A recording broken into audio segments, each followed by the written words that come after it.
Hello guys, মিষ্টি রান্নাঘরে আজকে নতুন রেসিপি নিয়ে চলে এসেছি। আজ আলুর চচ্চড়ি আর পরোটা। তো আলুটাকে ফার্স্ট হচ্ছে গিয়ে খোলাটাকে ছাড়িয়ে নিয়ে কুচি কুচি করে কেটে নিলাম, ছোট ছোট টুকরো করে কেটে নিলাম। নিয়ে একটা পাত্রতে রেখে সেটাতে জল দিয়ে ভালো করে ধুয়ে নেব। দেখো, আলুর থেকে নোংরা বার হচ্ছে বলে 2-3 বার হচ্ছে কি ভালো করে ধুয়ে নেবো। নেওয়া হয়ে যাওয়ার পর উনুনে হচ্ছে কি কড়াটা বসিয়ে তাতে তেল দিয়ে দেবো, দিয়ে একটা কাঁচা লঙ্কা আর কালো জিরে দিয়ে দেবো। দেওয়ার পর আলু ধোয়াটাকে নিয়ে হচ্ছে কি তেলটা গরম হয়ে যাওয়ার পর তাতে দিয়ে দেবো।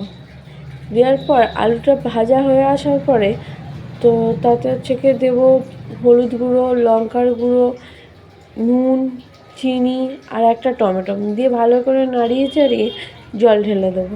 দেওয়ার পর পরিমাণ মতন জল দিয়ে দেবো। হয়ে যাওয়ার পর খানিকক্ষণ চাপা দিয়ে রেখে দেবো। দেখো ফুট চলে এসছে, তো ফুটে গেছে।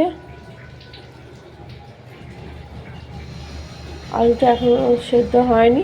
তো তরকারিটা হতে হতে আমি হচ্ছে একটা পাত্রেতে ময়দা নিয়ে নেবো, তাতে নুন দেবো, নিয়ে অল্প করে জল দিয়ে ভালো করে আটাটাকে মাখিয়ে নেবো। নিয়ে একটা করে লেচি কেটে নেবো।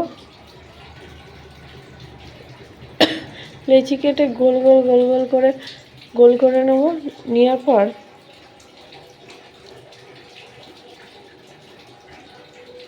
ময়দা দিয়ে ভালো করে গোল করে বেলে রেখে দেবো। আর ততক্ষণে আমার তরকারিটা হয়ে গেছে, সেই রেসিপিটা তো এখনও হয়নি। চাটু বসিয়ে দিয়েছি। দেওয়ার পর রুটিটাকে ভালো করে উল্টে পাল্টে নেবো, তার উপর আর একটা রুটি দেবো, দিয়ে ওলট পালট করে নিয়ে হালকা হালকা দাগ হয়ে আসার পরে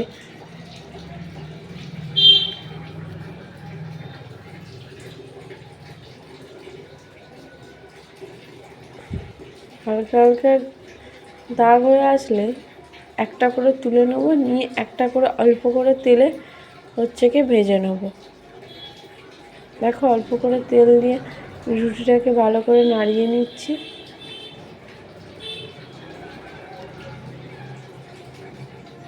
এপিঠ ওপিঠ ভালো করে ভেজে নেব। নেওয়ার পরে